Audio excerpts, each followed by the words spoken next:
Yes, and she's also joined. Yeah.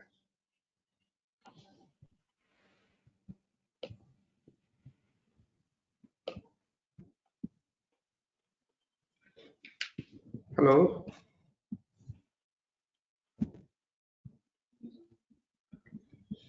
Hey, Lagu, can you hear me? Yeah, you can. Sir has joined. Mukesh sir has joined. Yes, sir. Sir, good afternoon, sir. Thank you and welcome. Sir, we have with us Lagu Parashar, is the Deputy Director from GIZ, and Mr. Alok Jain is a very senior transport consultant, very respected transport professional. He knows anything and everything of public transport by heart, sir. I'm very glad that he's also with us. Alok, Mukesh Kumar Saab is the Municipal Commissioner. He has been driving this whole electric mobility, procure all the contracts and PPP in Ahmedabad. And happy to have him here with us today. Should we start? Yeah, I think broadcast has started. Madhura? Yes, sir. Madhura? Yeah, Professor, you can start. Start. Yeah. Namaskara, good afternoon, everyone. Very, very warm welcome to the dignitaries, distinguished panelists, and the participants. Today, we are meeting here to carry on with the dialogues on various aspects of the sustainable urban mobility as a part of the Mobilogues series organized under the National Capacity Building Program of the Ministry of Housing and Urban Affairs, GIZ, and organized by the Center of Excellence in Urban Transport at University. Today's Mobilogue, the second in the series of 8 Mobilogues, is on bus operations, outsourcing, and contract management. Outsourcing and contract management of public transport services is a way of transferring capital investment requirement into a series of revenue expenditures, distributing the risks of ownership and operation with the private operators, and also bringing efficiencies emerging out of competition for the transport market. Today, we are honored to have with us Sri Jaideep, Officer on Special Duty, Urban Transport, ex-officio Joint Secretary, MOHUA, Sri Mukesh Kumar, IAS, Ahmedabad Municipal Commissioner, Sri Alok Jain, Managing Director, Trans Consult, Hong Kong, Sri Gautam Patel, Principal Consultant Coordinates, and also a faculty member at Chet University, and Mr. Madan Regmi from the UNSCAP. Very warm welcome to you all, sir. I would like to take this opportunity to introduce today's keynote speaker, Sri Jaideep, OSD, MOHUA. Mr. Jaideep belongs to Indian Railway Service of Electrical Engineers. Currently is working as Officer on Special Duty, Urban Transport, ex-officio Joint Secretary, Ministry of Housing and Urban Affairs since 2019. Prior to joining MOHUA, he has worked on several important assignments in Indian Railways related to train operations, maintenance of rolling stock, traction distribution, rolling stock manufacturing, IT systems, etc. He has also worked as Executive Director and the Director in the Ministry of Railways dealing with policy-related matters. He is a postgraduate from IIT Delhi and also did his LLB from University of Delhi. He is credited with publications on papers related to train sets for long-distance train operation and Indian Railways network, and on the choice of traction system used in metro. He is instrumental in structuring the bus funding scheme announced by the Honorable Finance Minister in 2021 budget. The scheme, with an outlay of 18,000 crores, is to support operations of over 20,000 buses in different cities of India. Sir, welcome to this Mobilogue series. I request you to kindly deliver the keynote. Mr. Jaideep, OSD. Sir, the floor is yours.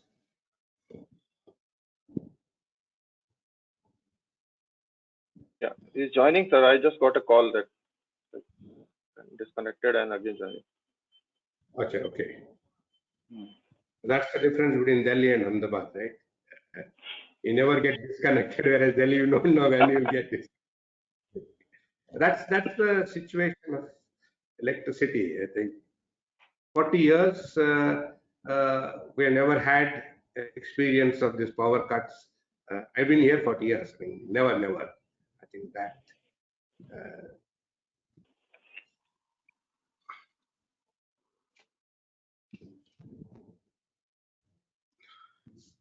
We will wait for a minute for our guest to join.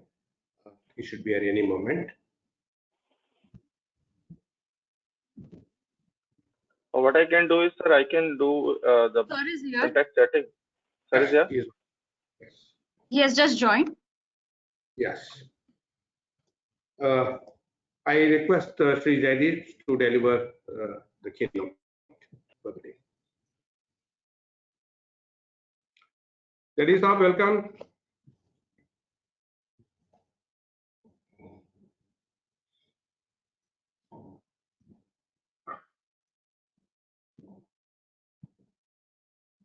Is Rana there? Yeah, I'm calling Rana.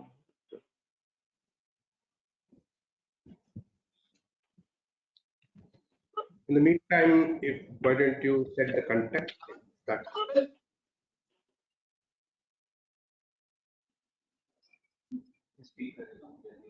Am I audible? Yes, yes. sir, now. Sorry for the delay because it was a new platform. Yeah.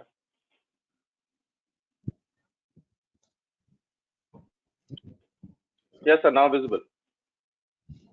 Jaideep, 1 minute. We have with us Mr. Mukesh Kumar, Municipal Commissioner, Ahmedabad, Alok Jain, and Gautam Patel, and Mr. Madan Ragni from UNESCO. Yeah, Jaideep, please deliver the keynote. Thanks. Mr. Jorgen, Project Head, Laghu Parashar, Deputy Project Head, Professor Shivanand Swami, Mr. Mukesh Kumar, and esteemed participant in National Capacity Building Program. I am delighted to deliver this keynote on second webinar of the series of 7 webinars that are part of National Capacity Building Program of Ministry of Housing and Urban Affairs, with support of from GIZ as part of Smart SUT project with German Federal Ministry for Economic Cooperation and Development (BMZ). My ministry has been actively encouraging and supporting cities to implement initiatives like bus rapid transit system, urban transit infrastructure, or financing of metro project, and active mobility in ITS as per provisions of National Urban Transport Policy 2006. While my ministry through its various flagship projects is supporting sustainable mobility projects in more than 100 cities, we recognize that without skilled people and locally relevant solutions to deliver the vision of these projects on ground, the true impact of these investments cannot be realized. Hence, equal effort are being made by us to build the capacity of the official at the city and state level to make them Atmanirbhar champions for innovating and managing sustainable city development. Through its various programs, Mahua is constantly working towards the capacity building of the cities and states and to upgrade their skills for managing the new technologies and mobility solutions. Recently concluded Efficient and Sustainable City Bus Service Projects ESCBS initiative, more than 3,000 officials benefited from various capacity building programs. Mahua under Green Urban Mobility Partnership between India and Germany jointly with GIZ is implementing the integrated sustainable urban transport system for smart cities project commissioned by German Federal Ministry of Economic Cooperation and Development (BMZ). The objective of the project is to improve the planning and implementation of sustainable urban transport in India and build the capacity of the institutions. Ministry with the support of GIZ and CEPT University has initiated the capacity building program on sustainable transport for 28 officials across 17 states and UTs. After completion of active learning modules, these officials are working on live projects in their respective cities. This webinar series, Mobilogues, is one step further towards our commitment for building the capacity in sustainable transport. The main objective to organize Mobilogues series is to help in building capacity of officials, technical staff, students, academicians by imparting online training on topics, issues related to urban transport. I am happy to see that topics like urban freight, mobility as a service, that is MaaS, and greater issue in urban transport will also be discussed in this webinar series. Considering the importance of urban freight in city mobility planning, my ministry has created a framework and issued an advisory to city in March 2021. By implementing gender-based disaggregated data collection in its buses, small cities like Bhubaneswar has set an example for other cities to follow. Much such holistic initiatives are required to encourage women employment and safety in our transport systems. With the digital penetration in Indian market, the travel requirement and expectation of people are also changing, and hence there is a need to also introduce the concept of mobility as a service. Under the Smart Suit project, a framework for MaaS is being created, and this will be discussed during the webinar series. The Government of India is already working towards National Common Mobility Card, and first line, which is Delhi Airport line, has already been inaugurated by Honorable PM on 28 December 2020. With regards to today's webinar, this is very important topic that which is on bus operation, outsourcing and contract management. I would like to share that Mahua will be very keen in supporting cities to deploy innovative public-private partnership models to enable private sector players to finance, acquire, operate and maintain buses. This is part of Union Budget Announcement 2021. My ministry is working on a larger funding program to deploy buses in our cities, and private sector participation will be one of the key features of this program. Public-private partnership is one of the key measures to bring operational as well as cost efficiency in our public transport system. And as on today, more than 15 cities in India are successfully operating buses using various PPP model, and a source book on PPP in bus operation in Indian cities is also being prepared with support of GIZ, which will be soon shared with the cities. As this figure indicates that today there are 15 cities who have gone for PPP contract. So with this figure, we can conclude that still maximum number of city buses are still run through STUs.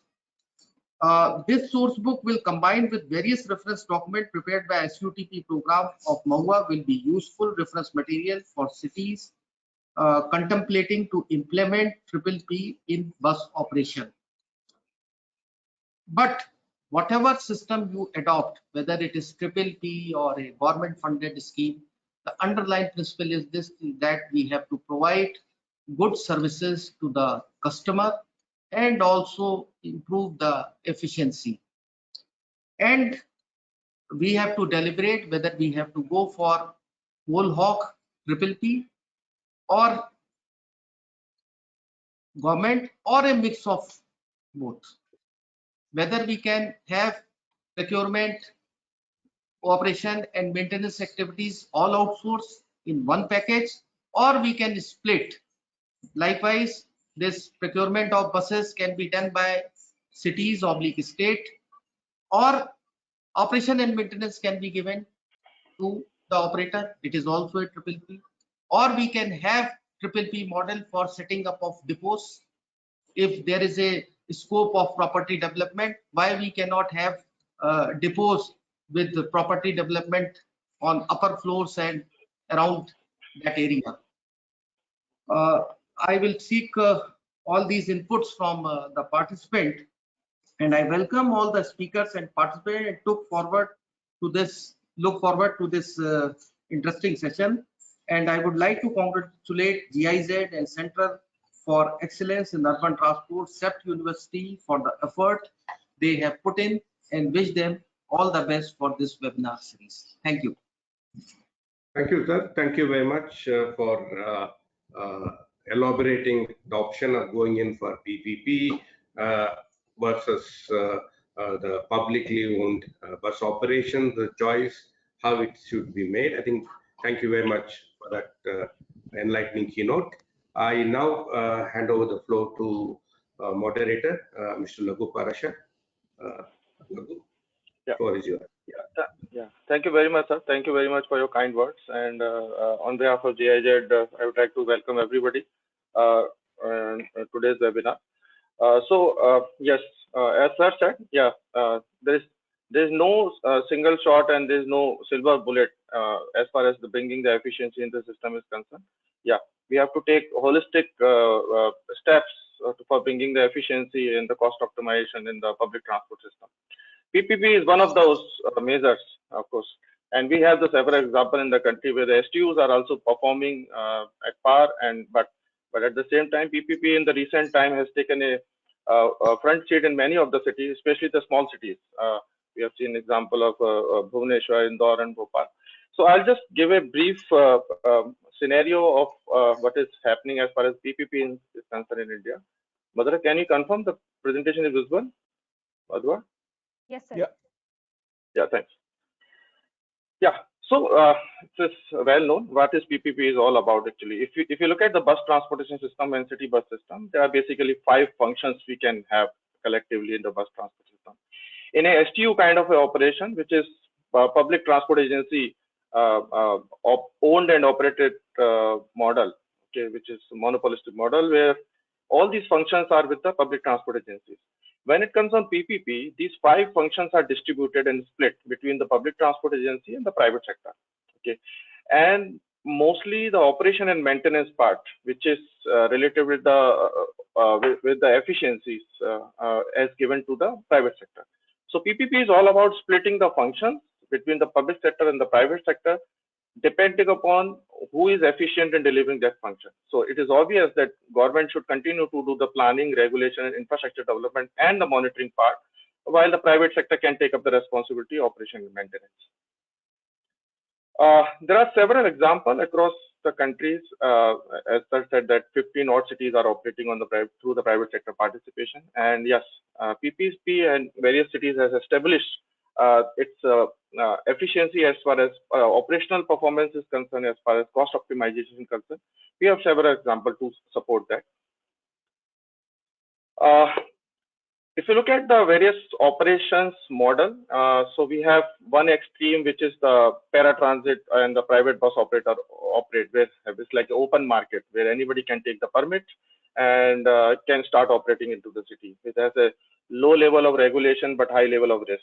Okay, and another extreme is our STU kind of a operation where entire own bus operation, management, maintenance, regulations, and the ownership is with the public sector agency. Between these two extremes exists the public-private partnership model. Okay, and popularly these are the two models. One is called the gross cost contract, other is called the net cost contract. Are popularly most popular across the city. We have various examples in cities who are using these two kind of models. Yes, nowadays we have also the hybrid model for NCC and GCC, where the risks are being equally shared and some revenue sharing and based on the quality parameters being done by the public authorities. So just give you the brief, although people may be aware, the gross cost contract is where private operator comes, own the buses and operate the buses, and they get paid based on the kilometer they operate. So, and most of the risk of the ridership and the revenue is with the public authority. While in the contrary, in the net cost contract, the private operator also take the responsibility and the risk of the revenue and the ridership. So these are the major two differences. Of course, we can always get into the details. We have the variants of NCC and GCC also across the country. So from where it started, okay, so the PPP, if we can take up, it was in 2005, Indore was the first city who started exploring the PPP. Okay, and of course, various STUs have been exploring the PPP in various forms since long. But if we can come on the corporatization term, so Indore was, we can take as one of the city. Following the Indore, almost 7 to 10 cities follow the Indore model, which is typically called net cost contract. But the degree of success was not as like the Indore. Okay. So if you look at this, this graph, you can see that since 2005 and 2010, various cities have started adopting the net cost contract. But realizing the risk associated with the net cost contract, the recent trend says that cities are getting into the gross cost contract. It is also because of the policy trust, because in 2013-14 program, there was one of the, it was one of the advice that cities should go for a gross cost contract. And also under our FAME 2 program, cities are encouraged to go into the gross cost contract. So if you look at the example like Surat, Vadodara, Bhubaneswar initially operating on the net cost contract, but now with the recent failure, now they have shifted to the gross cost contract. So there is a mix of failure and the success, both model. We have an example like Ludhiana, who started operating on the gross cost contract, but also got failed. Okay. So as far as failure and success is concerned, you will find both example in both the models. So there is no such thing that success will be ensured only in the case of net cost or only in the case of gross cost. In the last program, when we were doing this executive program on the capacity building, we did a kind of a assessment of which could be the parameter, what could be the parameter and the component for creating an enabling environment of the PPP, private sector participation is concerned in the city. So what are the pillars which can ensure the right ecosystem for implementation of PPP in cities? So first of them is the policy and the regulation. A city should have a right policy. Okay, like one of the example is the Gujarat. Gujarat has a policy to increase the private sector participation in bus operation, and they also incentivize the city financially to in terms of viability cap. And the right regulation in terms of avoiding the in-market competition. Okay, both from the private vehicles and also from the unorganized sector. Second is the sustainable funding mechanism. Okay, we have the example where cities has get into the contract without any financial support, and further led to the problem. Of course, the contractual framework which balance out the risk distribution between the public sector and the private sector. And now, fortunately, we have, earlier we didn't have, but now we have a model contract document which has been published by Mahua, and cities can be utilized for the right contractual framework, those documents. Infrastructure framework, so because it will remain the responsibility of the public sector for providing the infrastructure in terms of depot, terminal, and we had numerous examples where the city, after executing the contract, city were identifying the depot land, which should not be the ideal case. And last but not the least is the most important part, the public institution. Okay, public institution in terms of public institution capacity in terms of the leadership.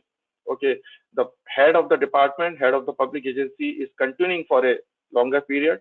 We have seen various cities where the additional people are working and the leadership of the organizations have the additional charge.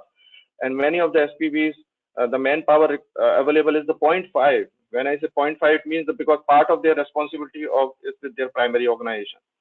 So that kind of a human resource availability, skilled human resource availability is required in the public institution to deliver the responsibility stipulated into a contract. Okay, it is not only the private sector responsibility, it is equally the responsibility of public sector to make entire contracting mechanism successful. So this is the brief, if I can give. So with this brief, I would like to welcome all our speakers, and to start with the,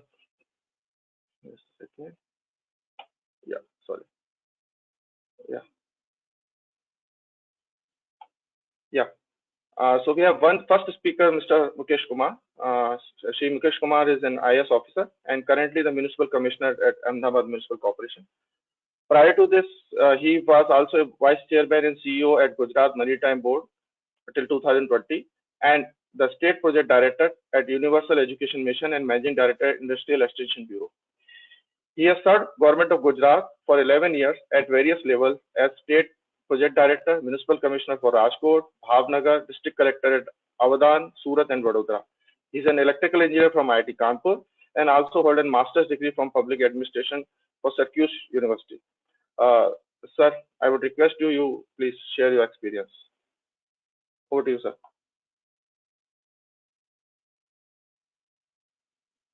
Sir, you're not audible, sir. Actually, we are not used to this platform for most of our video conferences, so we will come to terms with this platform. Thank you, Mr. Parashar, for kind words. Professor Swami, Mr. Jaydeep, OST to the Ministry, Mr. Alok Jain, Mr. Gautam Patel. Again, in back-to-back webinar on urban transport. And it's one of the areas where Ahmedabad Corporation, especially as a commissioner, I'm extremely involved and keenly in last so many years. But giving the background, Ahmedabad city started the public transport as a local cell government in 1947. At that time, it was called Lal Dabba. Red buses were all red, so people call it Lal Dabba. And despite of all the difficulties, not much support from the state government, the city buses continue to be operated by, mainly because Ahmedabad was a city where the textile mills were flourishing. So movement of labor in the city was extremely important, and most of the policymakers in the local body were textile mill owners. Currently, we have about 1,000 buses in our fleet, which include standard buses, midi buses, both air-conditioned buses, non-air-conditioned buses, diesel buses, CNG buses, and electric buses. Of the late, since last about a couple of months, we have a fleet of about 200 active buses. Out of this, about a fleet of 1,000 buses, the Ahmedabad Municipal Transport Service, which is a non-air-conditioned bus service, is operating around 750 buses.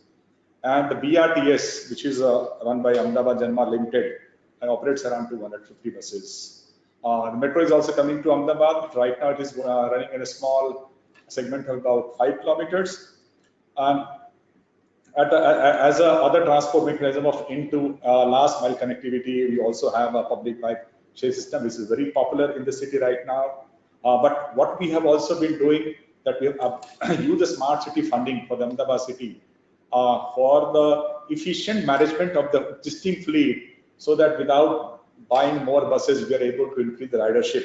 We've incorporated intelligent transit system, GPS-based tracking system, and passenger information system. If you look at our BRT station, they'll almost give you a feel of that we are getting information the way we get at airports. And as presented by our moderator, that Ahmedabad since 2005-6 or about 2008 is into gross cost contract model. Be it any government thing, any kind of a bus procurement model, we will adopt gross cost contract model. We'll customize, modify, but we'll never do operation management on our own. Even when JDRA gave us buses, we give to private operator to operate and manage. So largely we have got the 3 models of gross cost contract, variants rather, where the bus is procured, owned and operated by a private operator, and where other model number 2, where bus is procured and owned by public authority and operated by private operator, where we got buses from the state government or under JDRA funding in 2005 onwards. The third variant has been introduced again last couple of years. I recall very active interaction when we were trying to design this model with Professor Swami a couple of years back, when we thought why we'll have electric buses, but the technology was changing at a pretty rapid pace. So what we said, we'll have a model where the bus are procured, owned and operated by the bus manufacturer. We want OEM to run this show, because if the technology is going to change rapidly, only OEM will be in position to manage that changing technology of these buses. Let him have a consortium, other people can be part of consortium, but he will be the lead player in the entire thing. And this has been pretty useful for running electric buses. As we are typically all the state transport agencies, we understand this is not a service where even the cost covering, we are able to cover the cost. This is require large amount of viability gap funding, largely because we have to have our bus services at affordable rates. Delhi Metro has been also experiencing, so as we are any change in pricing of tariff, there is a loss of ridership, and especially in the lower segment of municipal transport, a small change can bring a quite good amount of loss of ridership. So we have to maintain that balance between getting large, at least 15 to 20% population on public transport and calibrate our tariff accordingly, which calls for a large amount of viability gaps in the system. Bigger corporation like us, we are absolutely able to subsidize this city transport service by the tune of 400 crores. although since we are a revenue surplus corporation, many cities may not be able to afford in India like this. There have been cases we continuously engage government of Gujarat and the national government in various support that should be given to local bodies if the fleet size has to go up, and we want to achieve the fleet utilization to the extent of 35% city population using the public transport. So that will call for fleet size to multiply by 3 to 4 times, where the local body will not be in a position to run it especially in Gujarat. Other organization like in Mumbai based is again organization run by the state government. The capacity of a state to absorb a large amount of subsidies far more than a local self-government. We pursue a state government to come with a special scheme.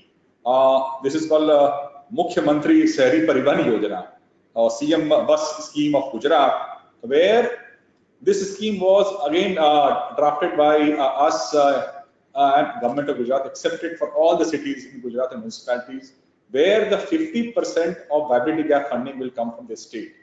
So we have noticed about 25 rupees was the viability gap for electric bus. The government agreed we'll pay you 12.5 rupees. So our focus has always been on procuring the service, not the bus.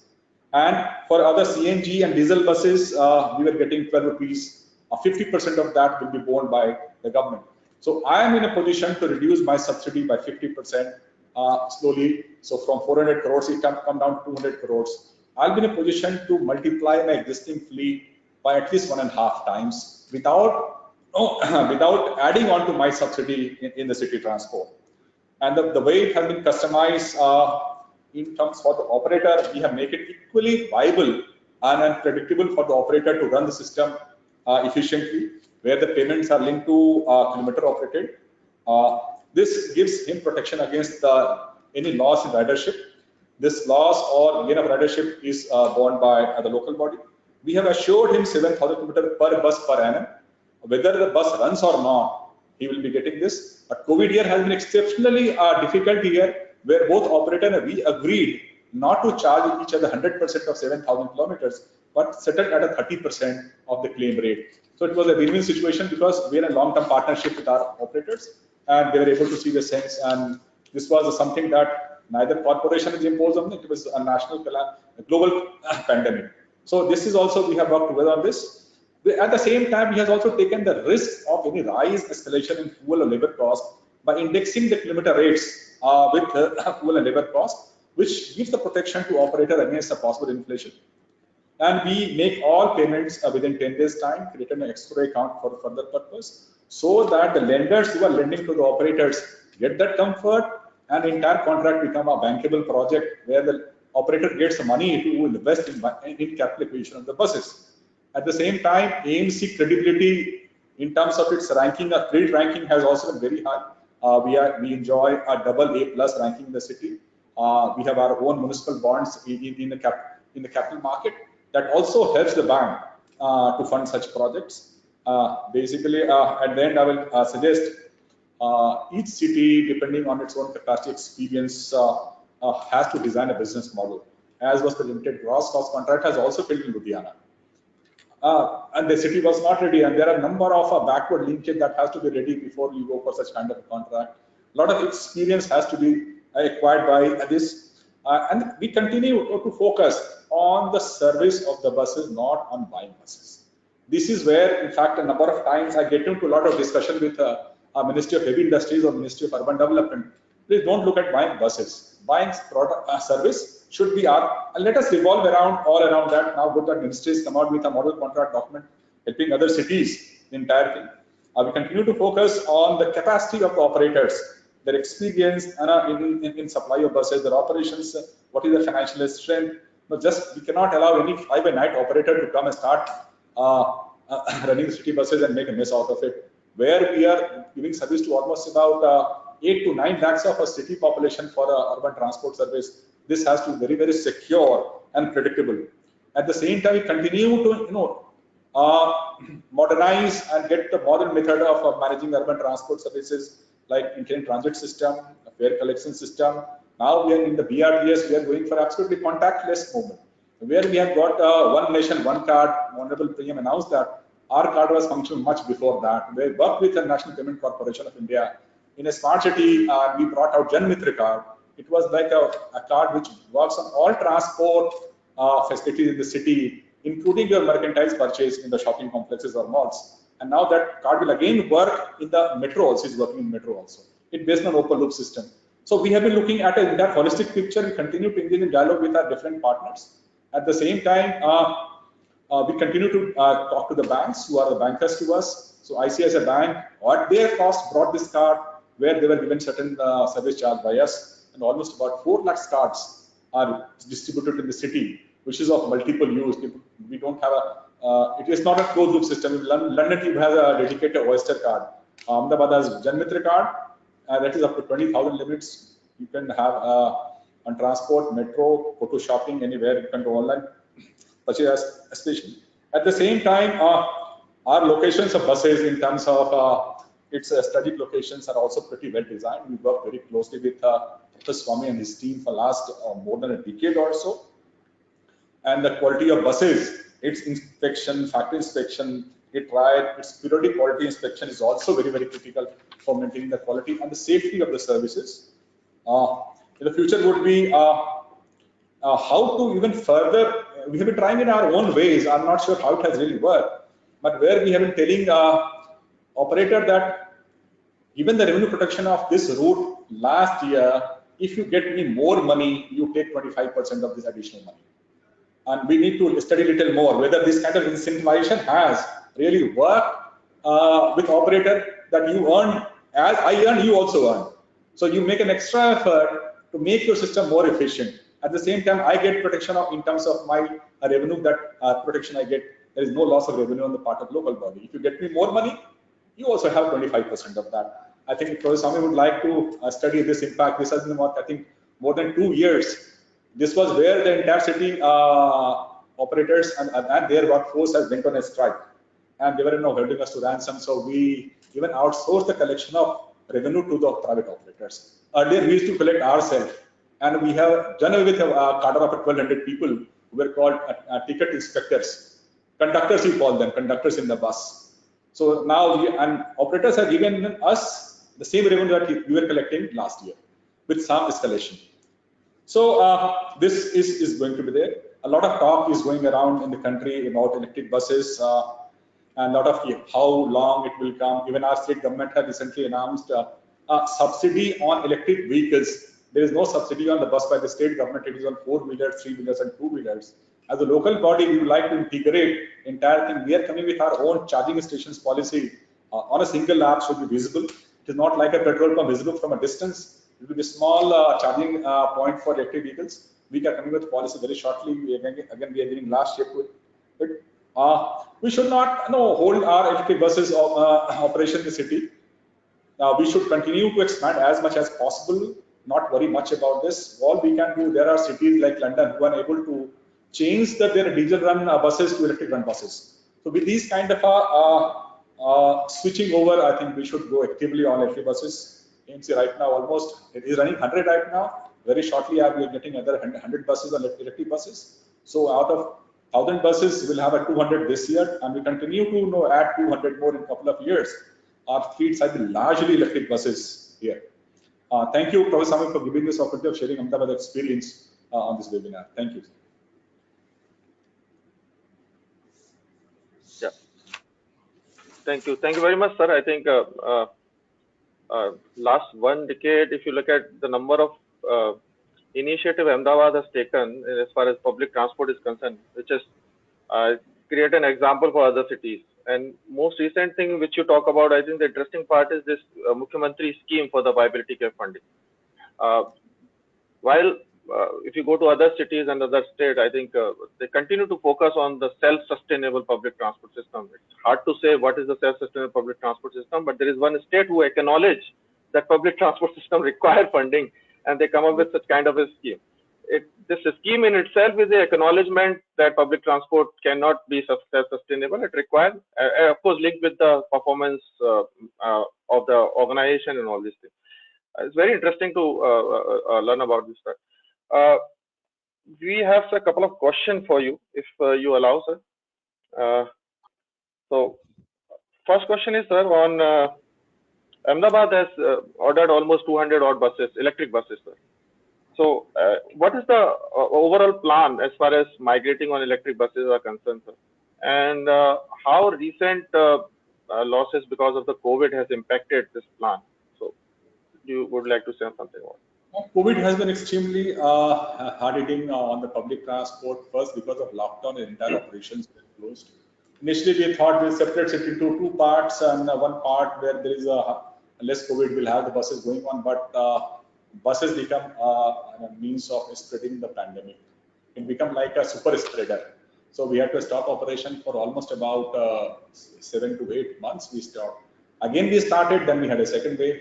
So this year 2020 and 21 has been extremely bad for us, where our operations were almost hit.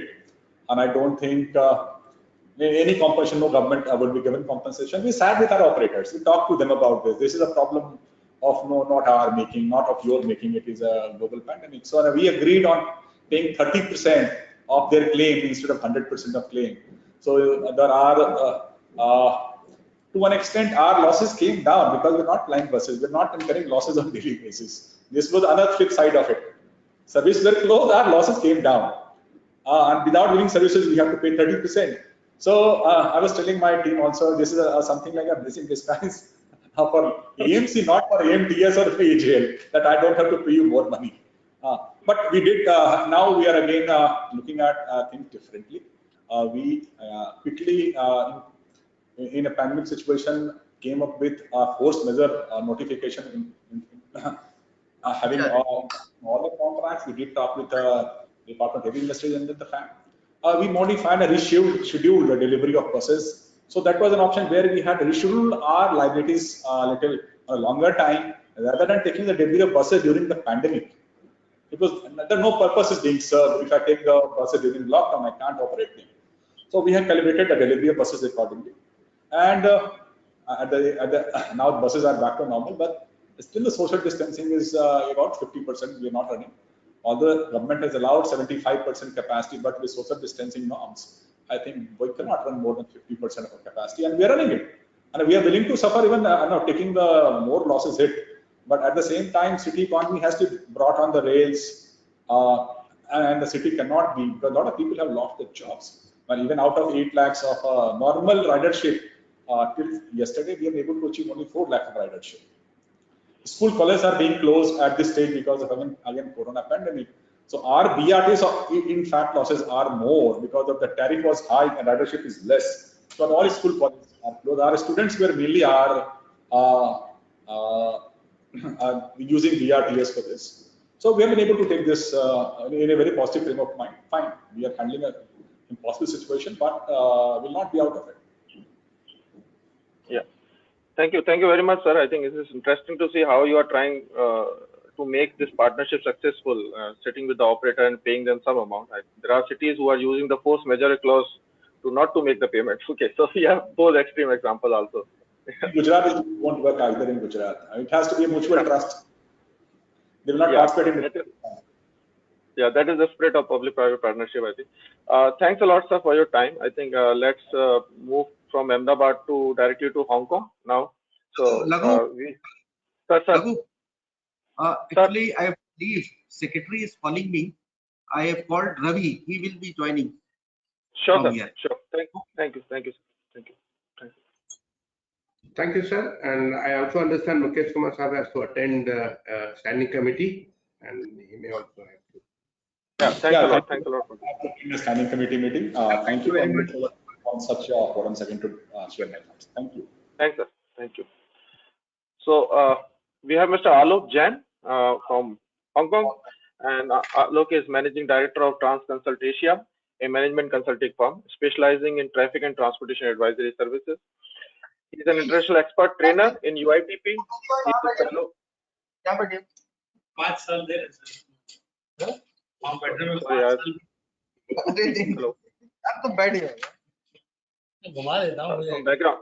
Some background noises are there.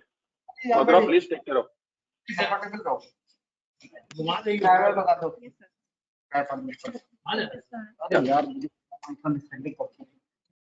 Madhura, can you look into this? There are background noises.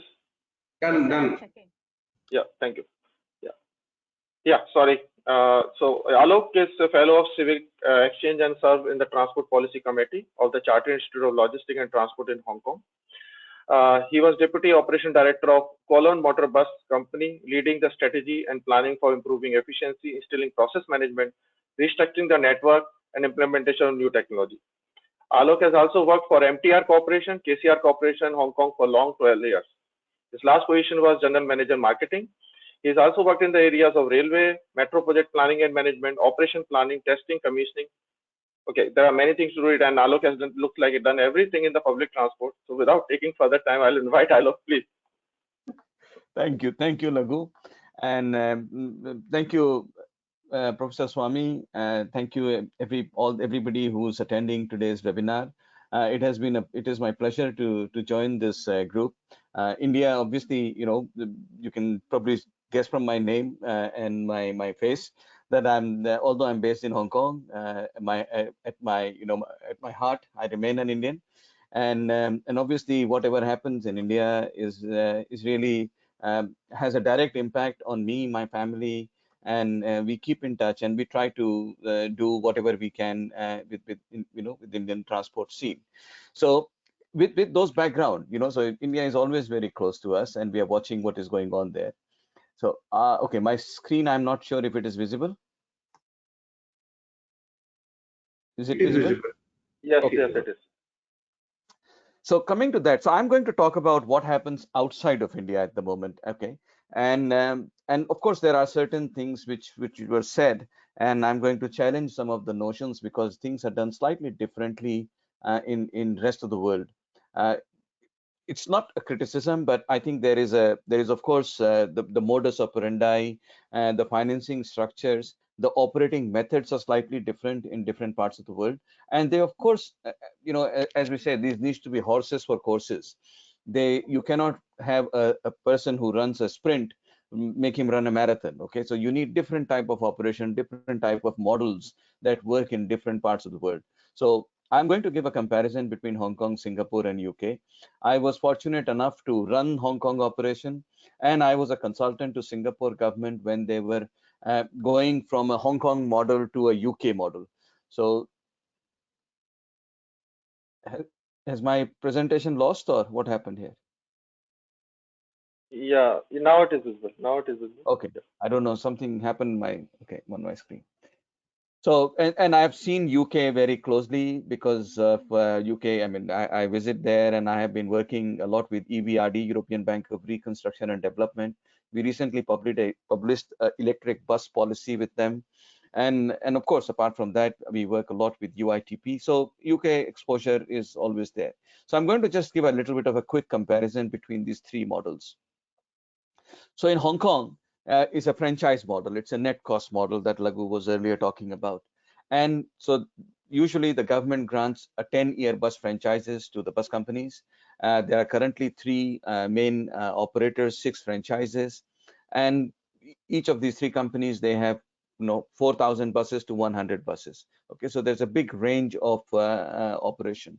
There is no route exclusivity, there is no geographical exclusivity, so none of that. Government actually keeps it completely open market, but we kind of have an informal, unspoken territorial monopolies. So when you go to Kowloon side of Hong Kong, it's a KMB's territory, but you still find other operators there.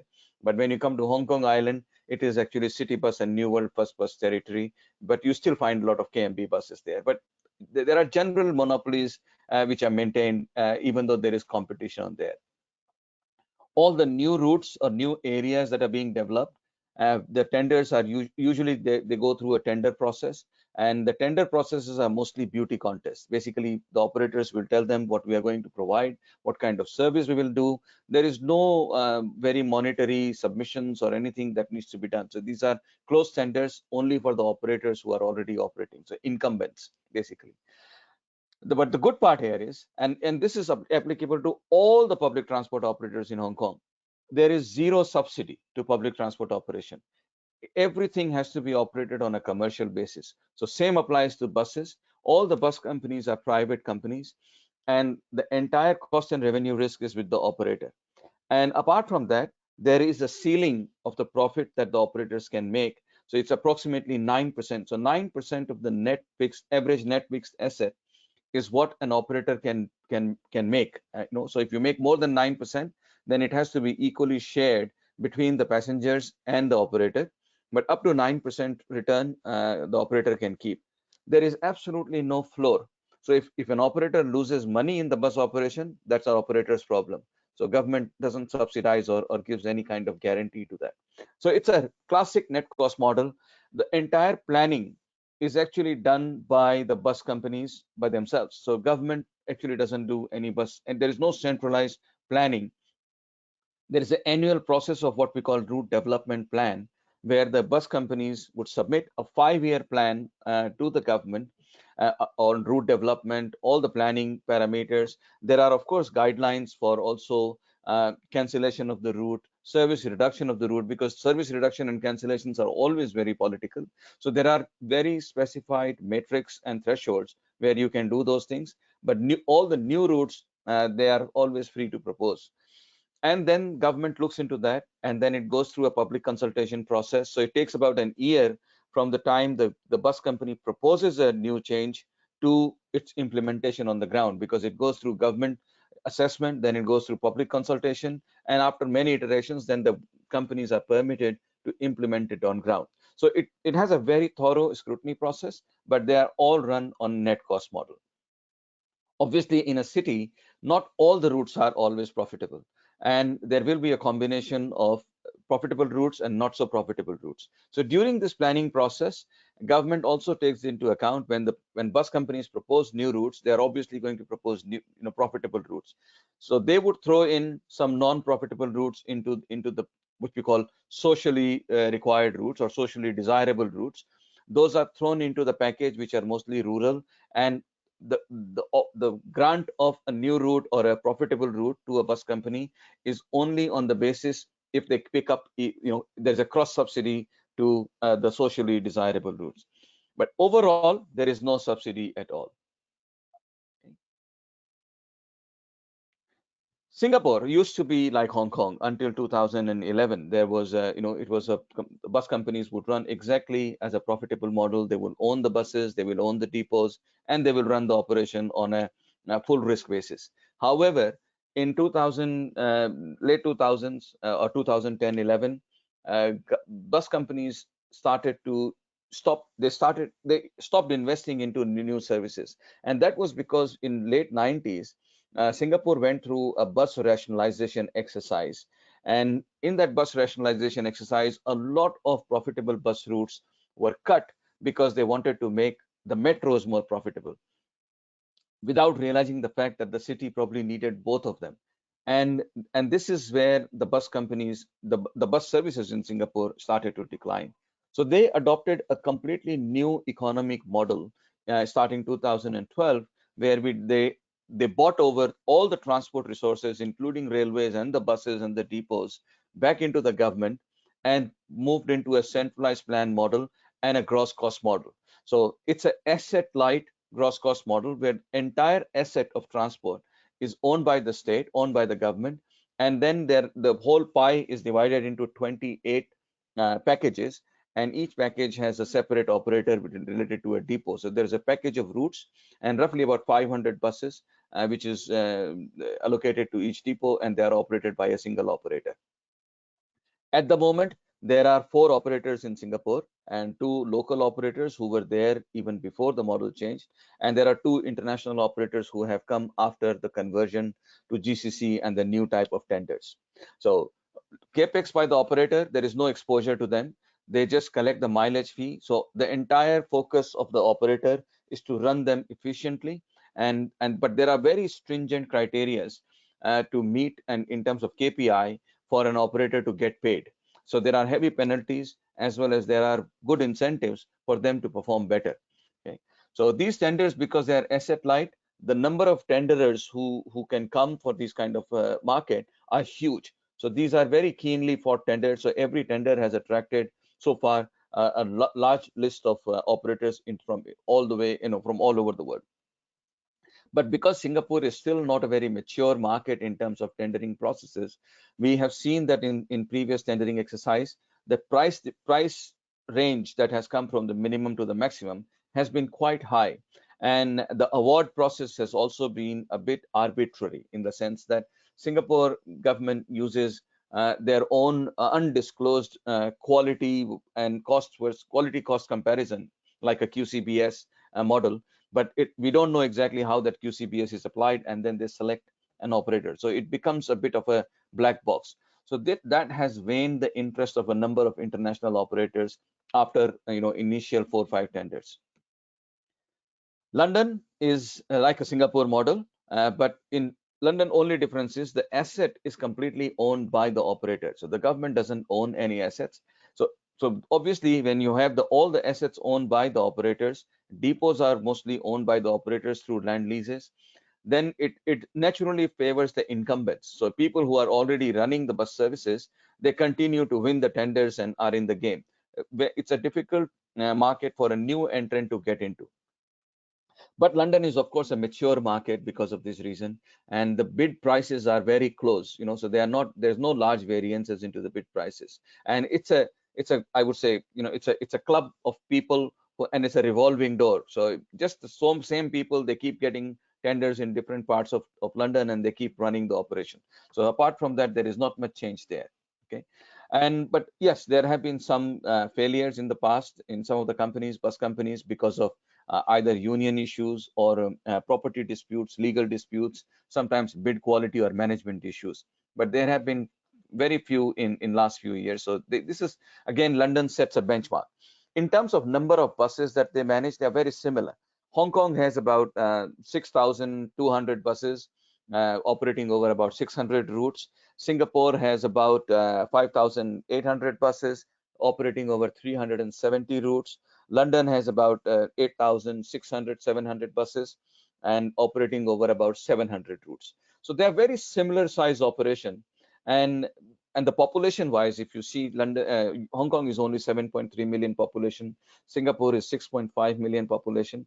So the number of bus per capita or per lakh of population or per thousand of population is actually very high as compared to what you see in Indian cities. And all the 3 cities, London, Hong Kong, and Singapore, they have a very mature and developed metro system as well. So public transport is really very extensively used and extensively provided for. So I'll give you an example of Hong Kong. Out of the daily travel in Hong Kong of 13 million journeys in a city of 7.3 million, almost 85% of the daily travel is on public transport, buses and trains combined.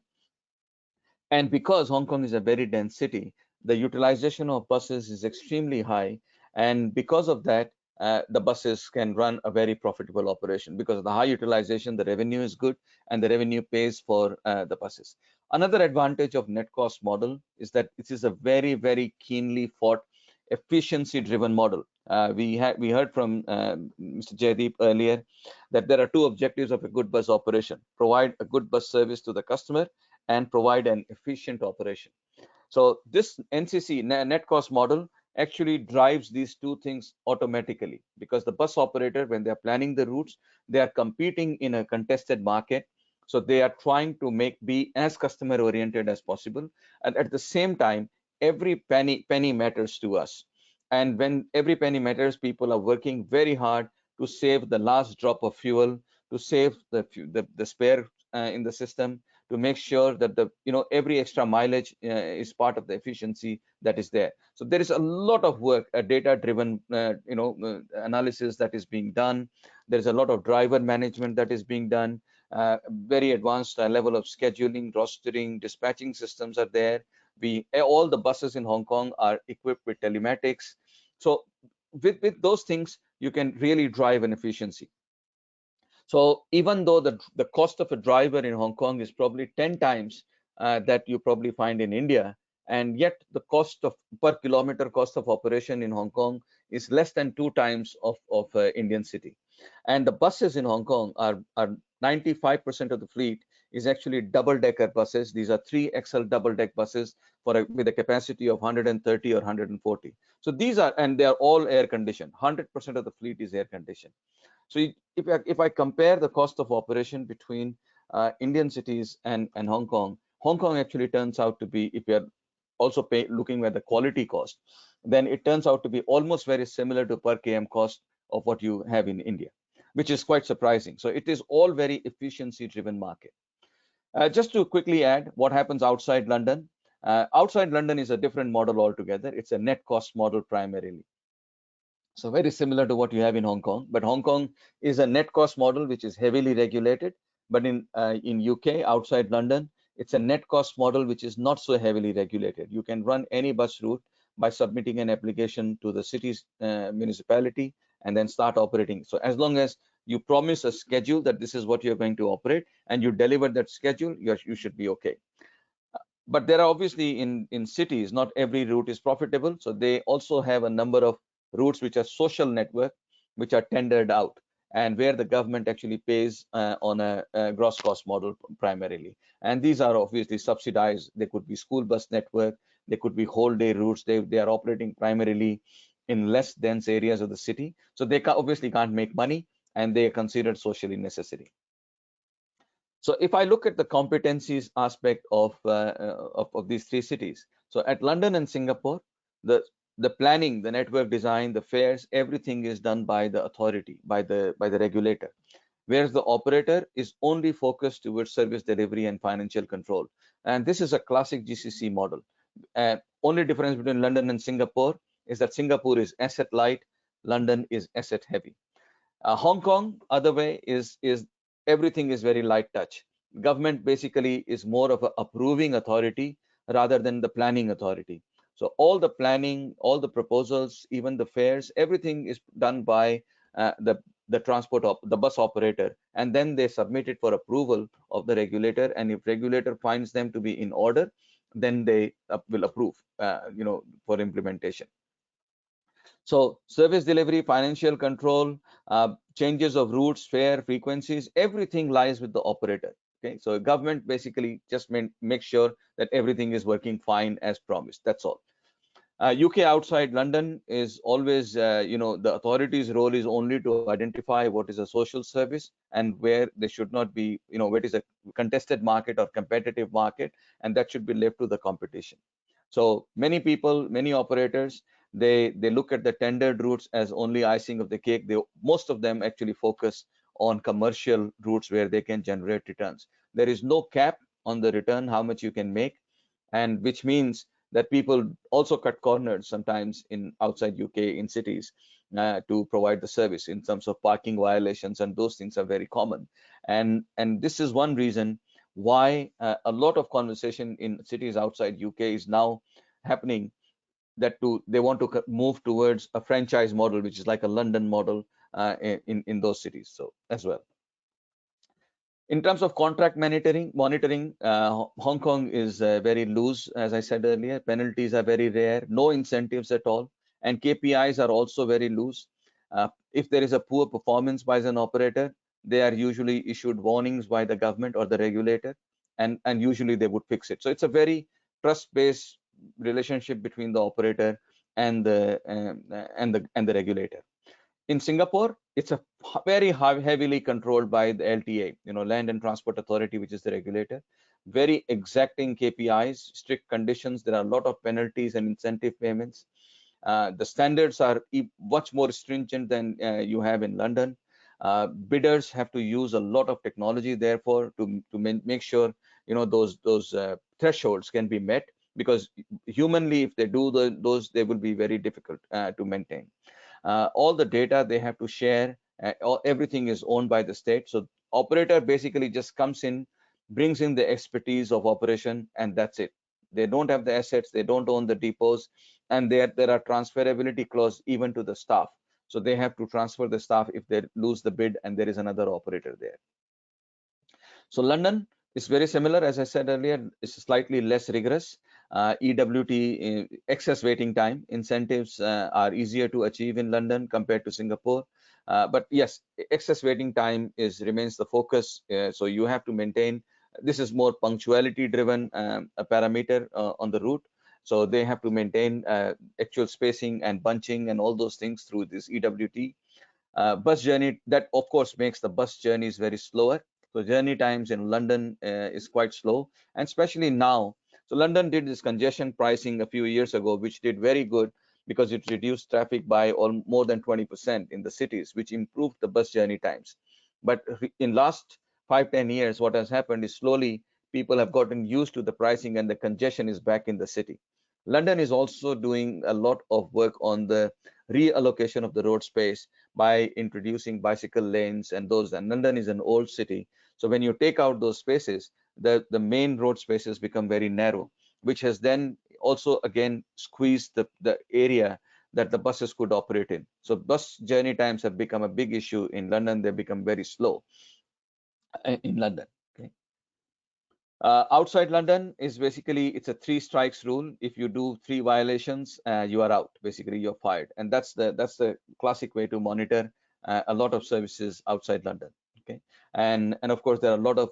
I think I always joke about this, that outside London in any of these contracts, the only people who make money are the lawyers, because there are so many legal cases.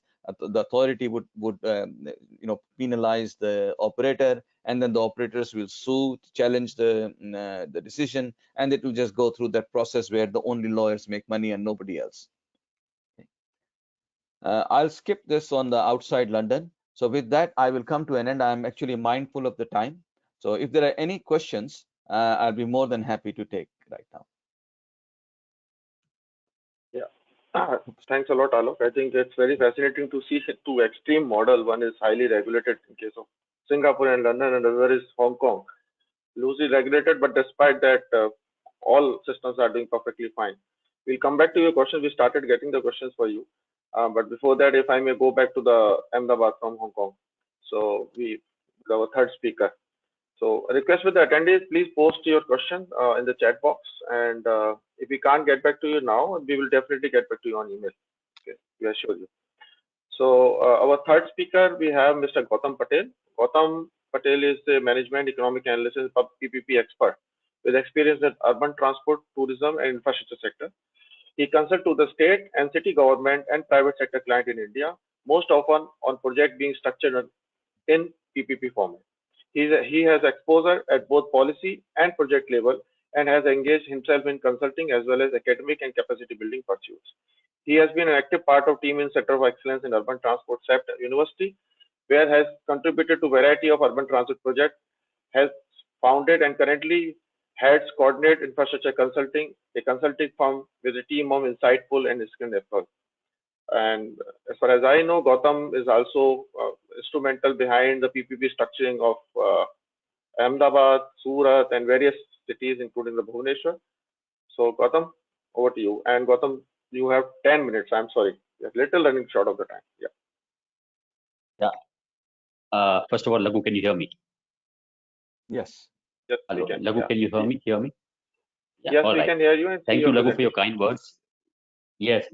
Thank you for your kind words, and it was a wonderful presentation by Alok. So I need to sort of come down from the global models to the to see whether these models are suitable to the Indian context, because like exactly what Alok said, there's a wonderful examples of how matured markets manage the public transport, and perhaps we can borrow some of the things. My presentation is about a research that was conducted in CEPT University as a directed research project.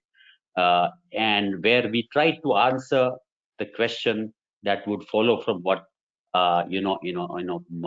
global models that Alok discussed about. What kind of models are suitable to India right now, and then going forward, what will happen? There are many models around the world. There are few models in India. How are these models suitable in the context of electric bus? And on what basis can we evaluate these models in terms of suitability to India? So that is a question I want to ask. It is continuing further from what Alok has said, and I'm adding what he has said. So can we go to the next slide, Madhura? Yeah, so that's what I said. We talk about the electric mobility barriers, the Indian experience, the global experience. Just speak a little about the global experience, and then we try and evaluate these models after putting them in a context. Please, next slide. I'll start by saying that, there are many barriers to adopting electric mobility. You have unlike the conventional fuel buses, you have several issues when it comes to electric mobility. First of all, you have a technological barriers, which are like knowledge gap on the new technology. Most of the STUs do not have enough knowledge on how to purchase these buses, how to operate, how to maintain. There are limited number of market players in terms of the manufacturers, the service providers. There's a lack of understanding on the O&M. There are financial barriers because the electric buses are capex heavy and opex light, so there's a huge amount of capex involved. And there are policy and institutional barriers, but what interests us is the absence of flexibility in business models. That is the topic of our webinar, and that's what I'm going to talk about. This is also a barrier to business models because we are in India kind of married to just these two models of net cost and gross cost. There are many other models globally, some of which Alok pointed out, and we need to also look at them and see if we are ready for those models. Next slide, Madhura. I start with the Indian experience, just to give the context. We have had two spate of funding for e-buses. Now, capacity additions in rolling stock in India normally follow the funding cycles of the funding. And for electric buses, we had two schemes, FAME 1 and FAME 2. 2015 to 18 was FAME 1, and 19 to 24 onwards is FAME 2 going on right now. The first FAME 1 had a budget of around 900 crores for about 40 buses. Most of, a significant amount of this budget was used. The balance was transferred to FAME 2. But in terms of the number of buses, we have about 600 odd buses which were financed in this scheme, electric buses. Now, the subsidy there was based on the level of localization because the government wanted to encourage the localization. The business models were a wider variety because the scheme did not stipulate what kind of business models the STU or the city could use, which is availing the funding. So you had examples of outright purchase from cities like Kolkata, Lucknow, and Jammu. You had examples of GCC insisted upon by cities like Ahmedabad, Hyderabad, and Mumbai. And then you had a sole example of NCC in Indore, and we'll come to that later. And then in the FAME 2, the government came out with a much larger budget, much larger number of buses targeted. The budget is around 3,500 crores, out of which about 1,500 crores for half the number of buses is used. There is the subsidy is based on the length and the battery capacity rather than on the level of localization, because it's now a certain level of localization has already been achieved. The business model, in terms of the business model, the GCC is mandatory under this model by the government. Some variants of GCC are permitted, but broadly it is the GCC, and there are 35 cities which have availed funding under this scheme. This is a background to the Indian electric bus scene. Next slide, Dura. Yeah. Go to the next slide. Yes. Now, if you see the outright purchase model, this is a very simple model. In this slide, I want to explain the model we used in India. You are all aware. The STU purchases the bus and owns and operates it by itself. It retains all the risks relating to the bus, the battery, and the charges. It's a dangerous thing to do. Next. The cross cost contract is where, which all of you know what it is, in the context of the electric bus. There is a consortium between the OEM, the ESP, the energy solution provider, sometimes the bus operator, and the investor. And this consortium owns the buses. It gets the subsidy from the government directly via the STU, and it operates and maintains the buses. So that's the Indian model for the GCC. Next. Yeah, I must mention that as a variant of this model, when buses were owned by the authority, India, you had the JNNUR model, which Mr. Mukesh Kumar mentioned in India, where the buses were owned by the authority and not by the bus operator. That was during the period 2017 to 14 RM. So I would call that GCC2, but right now for electric bus, the GCC1. Next. There is a single example of a net cost contract in electric buses in India, in Indore. What has happened here is that, and this was procured under FAME 1, and here the STU provided about 75% of the funding, most of it coming from FAME 1, and the operator provided 25% of the bus capex, and the OEM supplied the bus. The contract is a mixed contract, like it's like what was mentioned in the case of Hong Kong. There is a cross subsidization. The contract includes both electric buses and about 20 intercity Volvo buses, so about 50 electric buses, 20 intercity Volvo buses which are profit making. So the operator is able to cross subsidize the earnings from the intercity buses to the intracity. Next. So you see, this model in net cost has not been very successful, but this model seems to be relatively successful because of some kind of informal and formal arrangements. One, cross subsidization, I mentioned that. Secondly, there is a relationship of the operator. We're very keen when we are studying this model to see how and why this is, sustainable. We found that there is a relationship of the operator with the bus manufacturer, which is an informal relationship. Otherwise, the bus is simply handed over to the operator, but the operator was able to use that relationship to get the support from the manufacturer in terms of the bus performance, because that's very critical in electric bus. It has many more challenges. So that's what was happening. There is the operator also is operating about 70 to 80 intercity diesel bus in Indore under a separate. So wherever there was a service gap because the electric buses could not deliver, I mean there would be many teething issues in electric buses. They were able to substitute that service with a diesel bus which they had in their own portfolio. So in terms of the service, they were able to meet some of the requirements. So these are the things which have made the net cost in Indore a little more sustainable. As I say, as the Indian markets are not very mature in terms of variety of things like service providers, the tendering system, the contract ordering. So in place of that, a lot of informal systems come. So the example of that. Next, Madhura. Example that I must mention in India is happening in Port Blair. Now this is a variant of the gross cost, where the utility has stepped in. So NTPC, National Thermal Power Corporation, is the utility which is in the power business, and it has decided to step into the transport because they see it as a forward integration.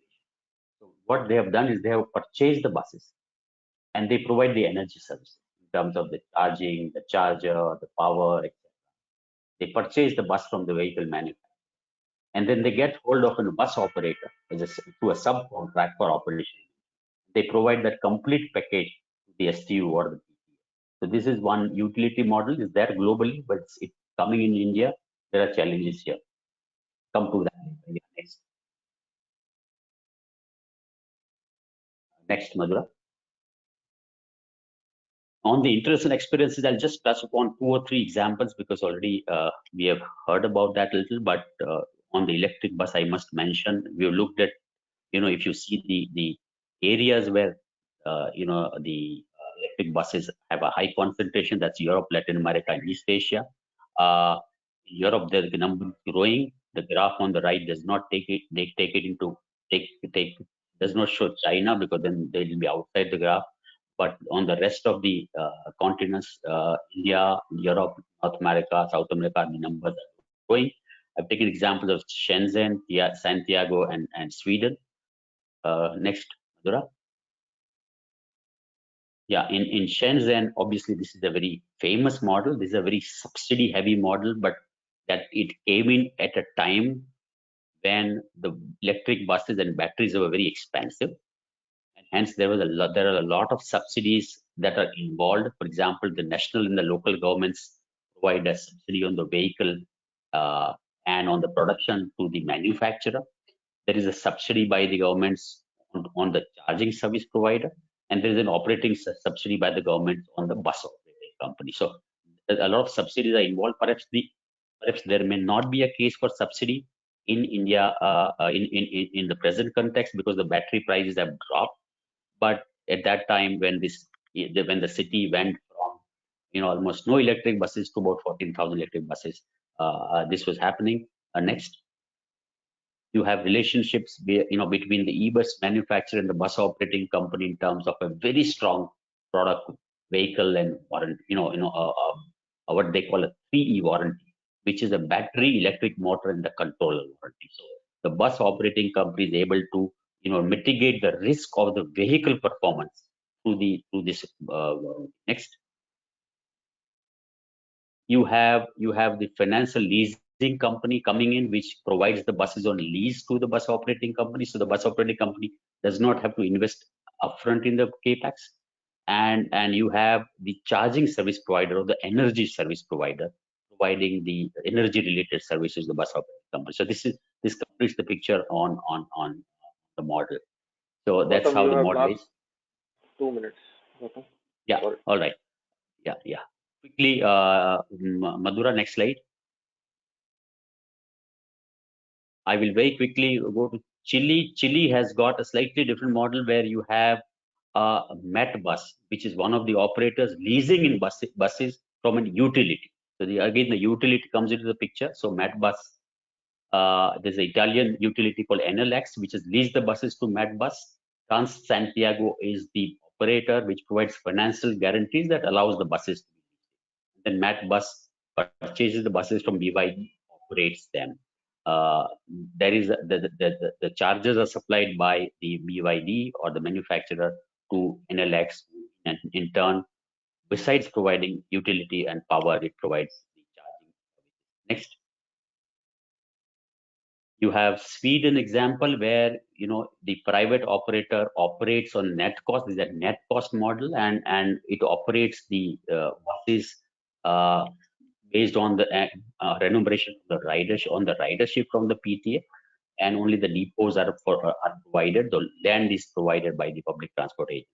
This is a kind of a classic net cost model. Next.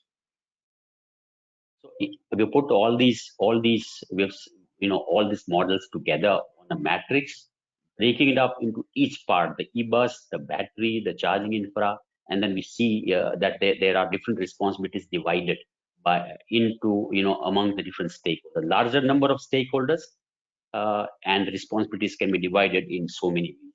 Next, what does this? So when you have such a large matrix, we try to cull that into some 7 models. Next, or 8 models. Next, yeah. So there are 8 models. Very quickly, there is an outright purchase model. There's a gross cost 1 and gross cost 2. The gross cost 2 meaning where the bus authority owns the bus. Net cost is a financial lease where the vehicle plus battery is leased it. There is an unbundling model where you separate the bus and the battery. The battery is the vehicle is purchased, but the battery is leased. The ESP comes in and provide the energy services. There is a combination of financial lease and the unbundling model where the bus is leased, the batteries are leased, the ESP is brought in. So it's it's a completely unbundled model, you could say that. And then there is a utility provider model. We've been able to cull different models into 8 generic types. And how are these suitable to India? That's what we need to assess. Next, we have set we set a list of criteria. Criteria could for evaluation of these models to check the suitability to Indian context. Criteria next. Yeah, the first criteria was obviously relating to bus performance. So there is a risk inherent in the e-bus and the battery.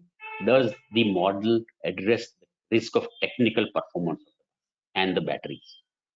Second, the risk relating to the charger, the energy charger, the charging, and the infra. Does the model address the risk of that kind? Third is the bus operations risk. Does it address the, does the operator have available competent operation and supervision and provisioning manpower? Because you need all that in case of e-bus. You need funding, of course, which is very critical in Indian condition. There is a viability gap. Does it have funding of that kind? Next,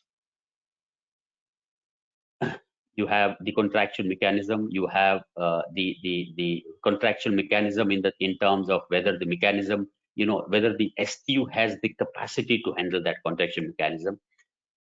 Then the sixth, the supply and the service market development. Do you have service providers? Next, whether the model is cost effective and uses the resources of the PTA effectively. These are the criteria. We quickly applied that criteria to 3 cities. Next, Madura, Ahmedabad, Chennai, and Ludhiana. And the results are very interesting. If you look at Ahmedabad, which has already been discussed a lot, it has a very good ability to manage contracts. It has Gautam, access to I'm periodic afraid you have funding. to conclude. Gautam, please conclude. Yeah. Okay. So I will just conclude in half a minute. Ahmedabad, it is the gross cost model which is suitable. If you see, ticks all the boxes as of now because there are no suppliers and markets. Next, Madura. Next. In case of Chennai, we find it is the gross cost contract 2 which is suitable, where the vehicle can be owned by the operator or by the authority because they have access to upfront funding and not periodic funding. So gross cost 2 is suitable. Uh, third, can you go to the third slide? Ludhiana, it has very limited capacity for capex and periodic payments. It has very poor capacity to manage buses, and we don't find any of the models suitable for Ludhiana. And we can conclude that Ludhiana is right now not ready for electric. Okay, I think the last slide now. Yeah. So we find that gross cost 1 and 2 as of now are suitable. Next, you find that in terms of you put them across a matrix, the nature of funding and O&M model, if you put that as a matrix, we find that traditional SQs tend to prefer the outright purchase model because they have access to upfront funding and they have no capacity for outsourced O&M. So they prefer in-house operations. They prefer upfront funding. So that way we have different cities preferring different models, and a very large number of models are not suitable right now. They may become suitable in future. Next, outright purchase is not suitable because that does not address the performance risk. Net cost model, again, very few operators have the capacity, and the other models, next, the O&M other models require market players to come in and service providers to come in, which we don't have access to right now. So when those models evolve, when those service providers evolve, we will probably have access to them. Thank you. I'm sorry I overshot the time. No, thank you very much, Gautam. I think that's a very impressive work which you have done. I think the overall study of various models in electric buses, which is ever evolving across the globe, and I think as we go forward, it will continue to grow as far as electric buses are concerned. We have a special guest. Of course, we are running short of time, but we have a special guest, Mr. Madan Rekmi, today with us, and we would like to have to hear from him. Let me just introduce him. Mr. Madan Rekmi is doctorate at the Tokyo Institute of Technology, Japan, in International Development Engineering, focus on climate change in the transport. He works at the Transport Division of the UNESCAP, which is United Nations Economic and Social Commission for Asia and the Pacific. At the UN, he closely worked with the national and city government, transport policy makers, planners to advocate and implement sustainable transport policy projects. He leads collaboration and research projects in the area of sustainable transport, urban mobility, regional connectivity, road safety, and international intermodal transport. So, may I request Mr. Rekmi, please have. And since we are running short of time, I will request to conclude in 5 minutes. Sure. Sorry about it. Okay. Thank you, Lagu, for inviting, and thank you for the introduction. I think it's very good to hear about some of the best model. I think we heard about Singapore, Hong Kong, and London, about which are one of the best public transport system in the world. And then many of the contract system in Indian cities and large cities, right? I think that there are different, net cost and the gross cost models. And even to hear about something about the new emerging trend on the electric mobility. Actually, as part of our work on the advocacy of the urban public transport system, actually we have looked at the maybe 13, 14 countries and many more than 20 cities. I think somebody already talked about the, I think the revenue stream and affordability. When you look at the, I think the Asian city, how they operate the public transport system, I think they are really affordable. I think the people are affording it. The fare is really cheap in the Asia. And then actually the most of the city, I think that the city or the state government or central government, they are providing a lot of subsidies. So I would like to focus on the two cities which actually operate this public transport system or buses entirely by the private sector. One is Kathmandu, where I come from. Basically, the government manages the routes, but all the operation are the private sector. I think that because they are running the business, and the assumption that I think they are making money.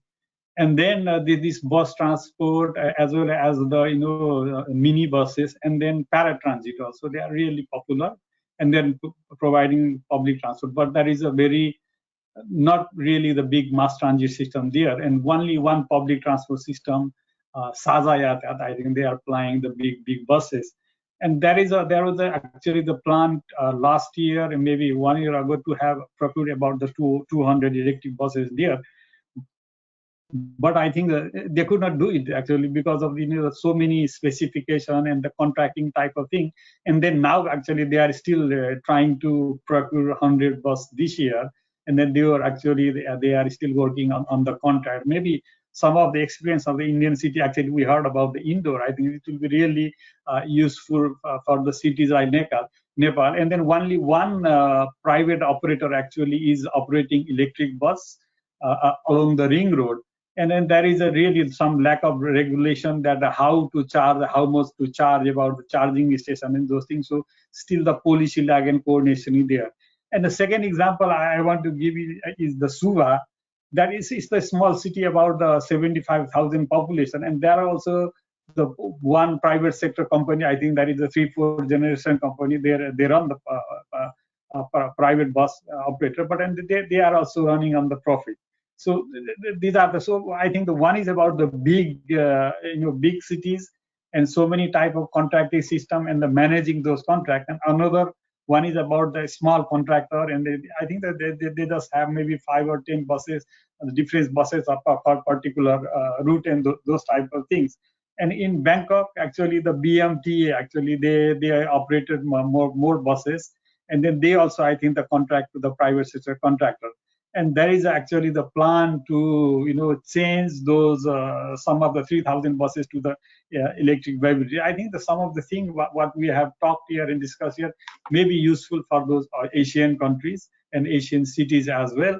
And then and then one way actually, because we have to move about the more on the sustainability thing. I think the electric mobility is coming, and the smart city mission, they are supporting those type of thing. The Indian experience, it will be really good for the other city, and then we will be happy to collaborate. I think I'm already talked with the Professor Swami, and then other thing. Whenever we have something, I think we share our experience as well as the Indian experience to the benefit of other cities in Asia Pacific. I think I just want to stop here.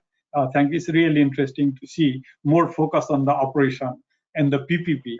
And just the last word on the PPP, I think we did earlier more on the infrastructure development, not on the operation. That just I want to say. Thank you very much. Thank you for inviting me. Thank you, Mr. Rajni. Thank you for sharing the experience. And of course, the success of PPP is still remain mixed in our case also, and it is an evolving process. And yeah, so we have started getting the questions. I think if I may take a couple of questions, because of the time availability, we cannot take all the questions, but we will definitely come back to you on the email with the questions. So if I may have Alok, we have a question for you. Alok? Yes, I am here. Yeah. The question for you: if all the cost and revenue risk is with the operator, how does Hong Kong ensure the overcrowding and hazardous situation in the buses, as we saw in the cities like Delhi, Blue Line, long back? So there are also very clear metrics that are defined by the government. So for example, in the peak hour, if the load factors between a 15-minute period increases 90%, then it is the requirement by the regulator that the bus operator has to add more buses on that route. So there are trigger mechanisms which are there. There are regular surveys that are conducted, and based on those surveys, government the government responsibility is to make sure that the regulator delivers a very efficient and a proper service, and that's all. So those trigger mechanisms are all predefined, so there is no argument and no discussion about those things, and that's how we manage the crowding issues. Okay. So you get the data from the private operators, like government got Yes. the data? So private operator, actually by regulation, the franchise operator has to provide a terminal of the entire operation view that they have into the government office. So the government can actually look at everything if they want to. Okay, interesting. We have next question from Patricia. Alok, what in your viewpoint the advantages and disadvantages of ownership and finance of buses by a private operator rather than by the state-owned entity? I think the advantages, of course, is that if you in a net cost model, they try to bargain, they try to procure, and they manage. So for example, if you look at the average age of the fleet in Hong Kong, that's about 7 years, and even though the asset life is about 17, 18 years, that is, the buses can be used in Hong Kong. So people, in the operators in Hong Kong, they tend to go for better buses, better fuel efficiency, better performances, and they look at all this ROI driven procurement. So procurement is not just a rule based procurement, it's a very ROI driven procurement. So that is the advantage side of it. The disadvantage of that is that, of course, you got all these assets sitting on your balance sheet. They need to be financed, and when you have situation like COVID, which happened recently, then you are in a deep trouble, because you have these assets on the books and the revenue starts to disappear, and then you are carrying it, and they're listed companies, so that start affecting their list price and everything else, the stock price and everything else. But the good thing is, this is where the Hong Kong government during COVID times, they have stepped in and they provide two types of support to the bus operators. They gave them a salary subsidy. So any staff who was earning less than 9,000 Hong Kong dollars, they received a certain amount of subsidy from the government. So that was one. And number two was they provided some subsidy on the fuel and the insurance cost of the bus for the bus operators. So that allowed them to tide over the revenue cycles. But then the good part was that Hong Kong, there was not a single day of lockdown. So the bus operation never stopped. And even in the worst of the times, the buses were carrying about 60% of the passengers. And obviously now we are already talking about the more or less normal conditions in the buses. In the peak hour, the buses are back into their old pre-COVID levels. So it's all reaching that capacity already. Thanks, Alok. I think another question, then we'll take one question from the Gautam, then we'll try to close. Mr. Jain, how does Hong Kong ensure availability of buses or the services in the case operator face losses and abandon and surrender the routes, which we have seen in many examples in India? Yeah. So it can happen, and there are mechanisms. If you actually, the franchise document for Hong Kong is available on the net, anybody can read it, and there are mechanisms from both ways actually. So if an operator habitually provides a poor service, then government has the right to step in and take over the entire operation, okay, and of course penalize the operator. And because the operator has so much cost tied to this, the operator would be losing a lot of money if they ever do that. So but the government reserves that mechanism. On the other hand, if operator walks out, again, there are a lot of fixed assets. They can't fly away, with their buses, to 4,000 buses. You can't pack them in an aeroplane and take them away. So the assets are tied here, and even if they walk away, there are, as I said, there are 3 operators in Hong Kong. So even if one walks away, there are other 2 who are very keen to take over the operation and maintain it. So I think that is the advantage of a competitive market, where it's a natural, it drives efficiency in a very natural manner, and everybody is on their edge to provide a good service, because they know that if they don't meet the standards, there is somebody else who's waiting at the door. Thanks, Alok. Thank you very much. We have one question. I think I would like if Gautam can take it. Gautam? Yeah, Gautam. Yeah. We all know we have to charge not only the users, but also the beneficiaries. So my question is how private players fulfill this as they desire to get revenue through tickets. And what does the government do to make the beneficiary pay other than the tax? Can you repeat the last part of the question? So it is talking about the beneficiary other than the user of public transport system. How should they pay, and how does the government to make the beneficiary to pay other than the taxes? Right. I understand. So probably the person who's asked this question is trying to find out how we can capture benefits from people who are not customers, direct customers, and who are trying to, who are otherwise. So there are people who are benefiting from a public transport system. It's a very apt question. There are people who are benefiting who don't use the public transport at all. So they're benefiting by way of lower congestion on the road. They're benefiting by way of lower emissions in the city. They're benefiting because the city has, access. People have access to jobs. Poor people have access to jobs, and somebody who's poor can come to your home, using very little. So affordability, maintaining affordability of fares is very critical. At the same time, we are actually not charging anything to people who are benefiting from the service in other ways. So there are mechanisms in other cities. So for example, there in certain in Singapore and in Hong Kong, there are congestion charges where people actually, if they get into the the city's central area during the peak hours, they have to pay a charge. So they're being paid to not have congestion. They're paying for not having congestion on the road. Then there are ways to have the polluters pay, people who are actually polluting by way of having private vehicles. So you put a tax on the emissions, you put a tax on the fuels, you put a tax on vehicles. So those are other ways. In London, for example, the capital the capex of the system is largely financed by what they call business rates, which is the property tax paid by the businesses in London, because they benefit from having the public transport system more than anybody else. So that property tax is actually directed to the public transport. So these are the other beneficiaries whose benefits are not captured, and therefore there is no mechanism in India other than fares to reimburse the public transport system. Therefore, we see that gap, that viability gap. We call it subsidies, but actually it's a form of recouping the losses through the society. So I believe those mechanisms should be used. Can I just add one thing to Madan? It's the value of the non-fare revenue. I think non-fare revenue is something that is very underutilized in India, which is something which outside of India, in Hong Kong, Singapore, London, is very well utilized.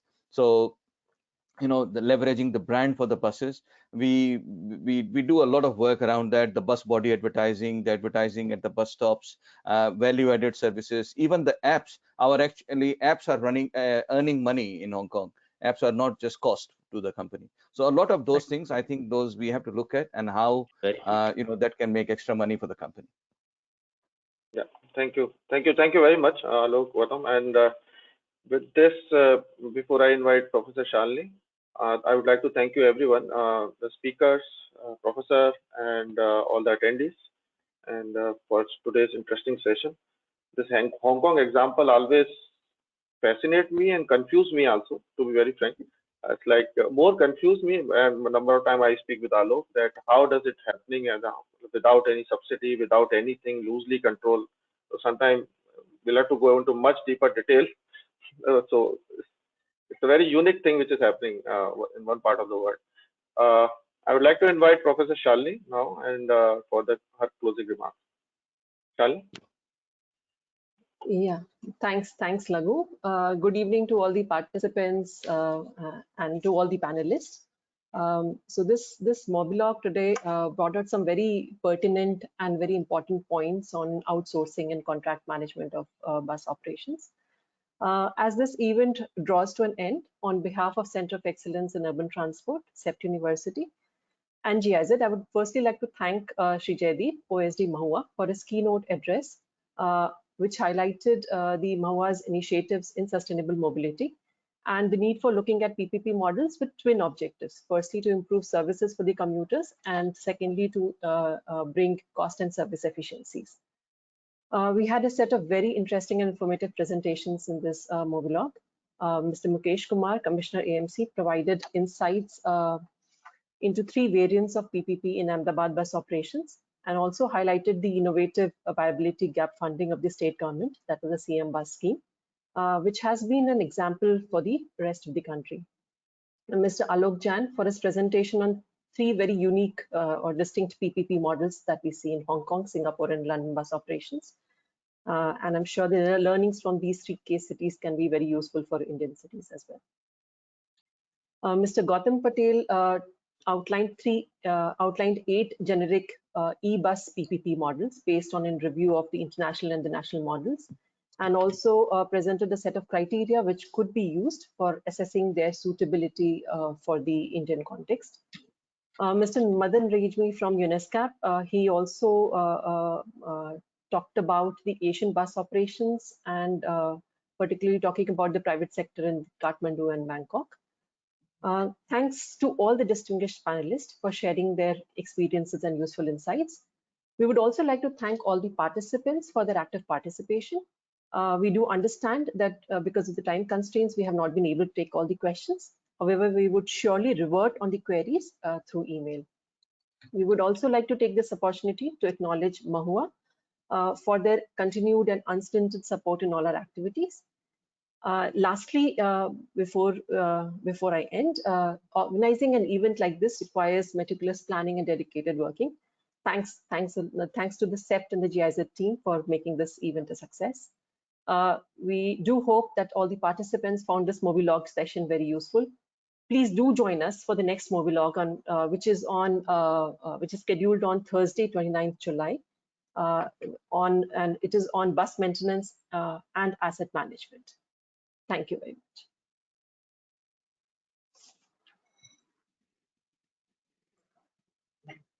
Thank you. Thank you very much.